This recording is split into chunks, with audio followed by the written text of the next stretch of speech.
एक साथ मिलकर बोलेंगे। श्रीमद् भागवत भगवान की, श्रीमद् भागवत भगवान की।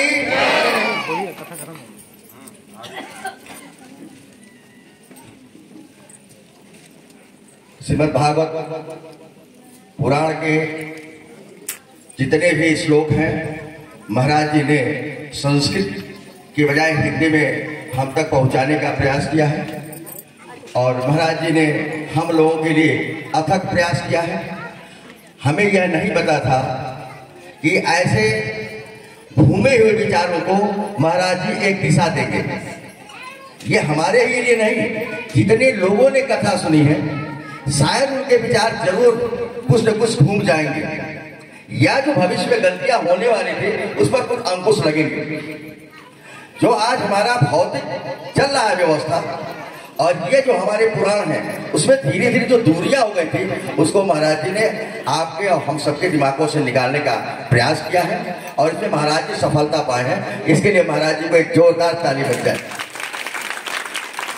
इसी बीच में परिवार के जो पुत्र हैं जिनके ऊपर आगे की जिम्मेदारी है, जिनको मिलकर के चलना है, उन्हीं के कंधों पर इस आगे के भविष्य की व्यवस्था निश्चित करती है। जिस तरह हम चारों भाइयों ने अपने पिता के, अपने बाबा के कर्तव्यों को रखाने के लिए लाख पीड़ा सह करके उस पर आंच नहीं आने दिए, मैं चाहता हूं कि ये चीज इन बच्चों के जहन में रहे और इस परंपरा का यह अनुरोध यह परिवार पालन करता रहे। ये परिवार कभी मैंने अपनी भी जिंदगी में देखा, मुझे कभी धन की भूख नहीं है, लेकिन ये कमी है इस परिवार के अंदर कि हम सबको आज मुझे जरूरत है। जब ऐसी ऐसी कभी परिस्थितियां आती हैं तो मुझे लगता है कि क्या किसी का कोई है नहीं, लेकिन उन विषयों को लेकर होता है जिसकी कोई आज समाज में औचित्य नहीं होता है। हम हैं, आप हैं, हम रहेंगे, आप रहेंगे और ये मेरा सनातन धर्म रहेगा। ये जितना मजबूत आपको देगा उतना ही मजबूत मुझे भी करेगा, अलग से मुझे मजबूती नहीं दे सकता।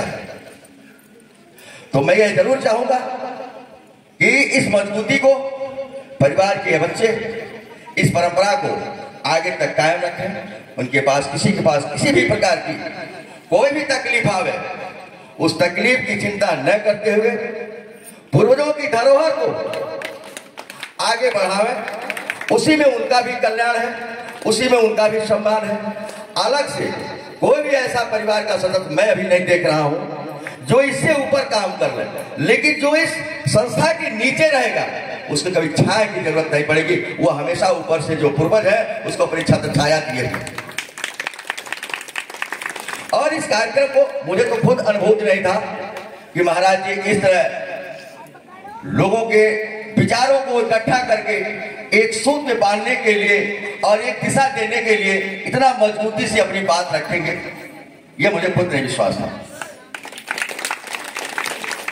लेकिन महाराज जी ने एक कथा ही नहीं सुनाई।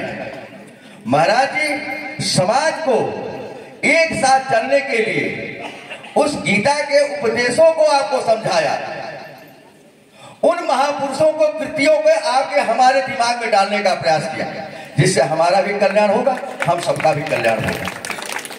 आपके कहने का मात्र मैंने जो समझा ये भाव था कि जो रामचरित में लिखा हुआ है उन आदर्शों, इन पद चिन्हों को लेकर आप चले।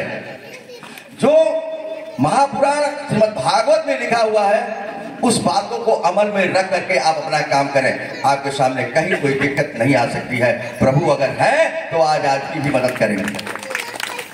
और इस कार्यक्रम को सफल कराने के लिए हमारे तमाम बच्चों ने जी जान से लगा, उनको भी बहुत बहुत धन्यवाद। और मैं उनको पुनः धन्यवाद देना चाहता हूं जिन लोगों के अंदर ऐसे महापुरुष खोज करके निकालने का काम किया। भागवत तो सब लोग सुन लेते हैं, लेकिन भागवत सुनने का और सुनाने के लिए जिन लोगों ने इस बात का चयन किया उनको भी बहुत बहुत मेरे तरफ से धन्यवाद।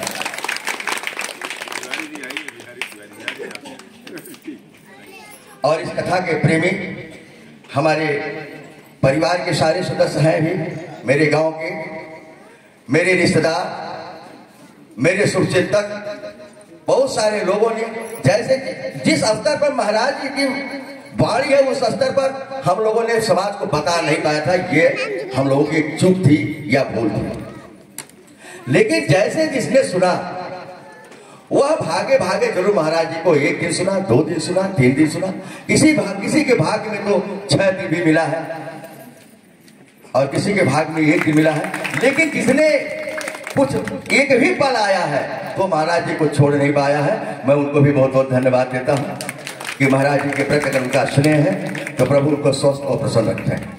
इस कार्यक्रम में हमारे परिवार के पिता के समकक्ष रहने वाले परम आदरणीय राम बेचन दुबे, जो एयरफोर्स से फ्लाइंग अफसर से रिटायर है, वो भी दिल्ली से चलकर आए हैं। भाई पप्पू भी आए हैं, रमाशंकर तिवारी भी आए हैं, कानपुर से चंद्रमोहन तिवारी आए हैं, कलकत्ता से आए हैं और मेरे भी ससुराल के पक्ष के आए हैं, भैया के ससुराल के पक्ष के आए हैं, लड़कियां भी आई हैं, कन्हैया के ससुराल के पक्ष के आए हैं। उन लोगों ने आकर के जो 3 या 4 दिन का सहयोग दिया, मैं भी उनको बहुत बहुत धन्यवाद देता हूँ।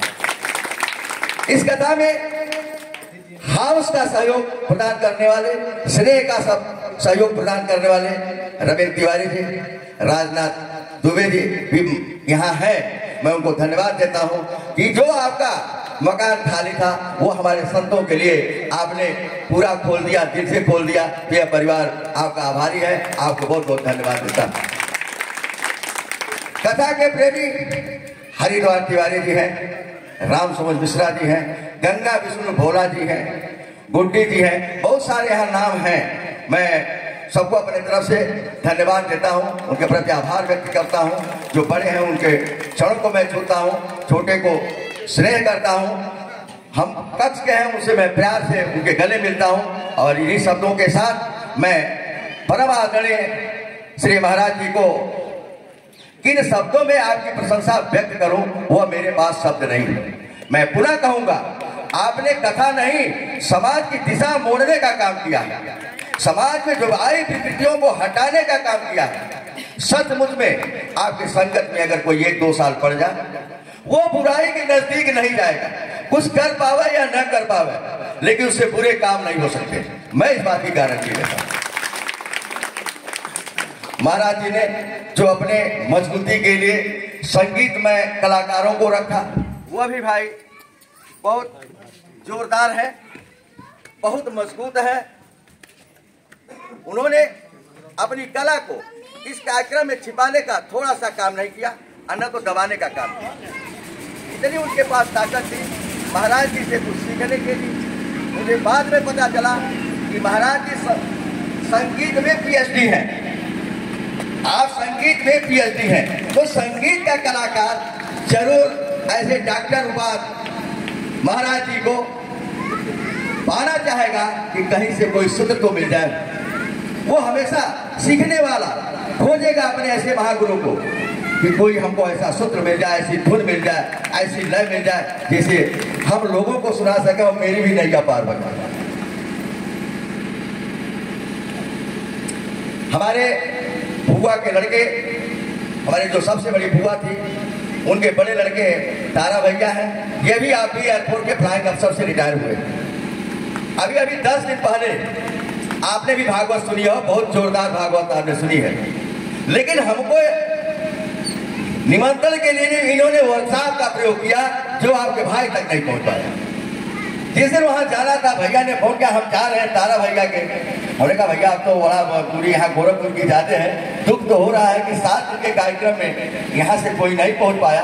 तो आपने कहा नहीं, मैं श्रेष्ठ हूँ, मैं जा रहा हूँ, भैया को समझा दूंगा। ऐसे भैया को मैं बार बार धन्यवाद देता हूँ कि आप भी स्वस्थ रहें और प्रसन्न रहें। इन्हीं सब शुभकामनाओं के साथ मैं अपने पूरा परिवार के सदस्यों से आग्रह करूँगा कि समस्याएं आ सकती हैं, टल सकती हैं, बीमारी आएगी जाएगी, लेकिन कोई ऐसी चीज दिमाग में मत पालो जिसकी कोई दवा न। इतने मजबूती से आप रहोगे तो आप इस संस्था को आगे ले जा सकते हो। ये संस्था आगे जाएगी तो आप स्वतः आगे जाएंगे। इन्हीं सब शब्दों के साथ मैं पुनः सबका आभार व्यक्त करता हूँ और परम आदरणीय महाराज जी के चरणों में अपना शीश झुकाता हूँ कि महाराज जी की कृपा इस परिवार के लोगों पर हमेशा इसी तरह बना रहे। समय और संजोग कोई नहीं जानता है। महाराज जी ने कहा ना, हो सकता है कल फिर ऐसी कथा हो सके। इन्हीं बातों के साथ मैं अपनी बात समाप्त करता हूँ। राधे राधे। और श्रीमद् भागवत पुराण एक ऐसा महात्मा है जो कई हजारों वर्ष महापुरुषों को अगर तारा है तो हम तो महापुरुष, हम लोग तो साधारण, हम लोग जरूर कर जाएंगे। तो एक हाँ, इसी क्रम में विनय कुमार तिवारी जी, विवेक कुमार तिवारी जी, विपिन कुमार तिवारी जी जो रेलवे के अकाउंट अफसर हैं, ये गोरखपुर से भागे भागे साल लेकर आए हैं। ये जब भी आते हैं तो जब भी महाराज जी को कुछ करना चाहते हैं। शिवम त्रिपाठी, प्रशांत, अमन त्रिपाठी और मनीष मिश्रा, ये लोग अपने प्रेम को बांधने के लिए महाराज जी को एक चादर में बांधने का प्रयास करेंगे। हम यह लोग चाहेंगे कि आप पांचों लोग मिल करके महाराज जी को अपने दिल में बांधने का प्रयास करें।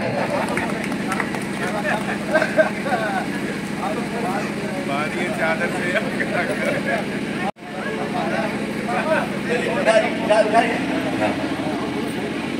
कैमरा लगा, क्या कहना है, पूरा में रह जाती है।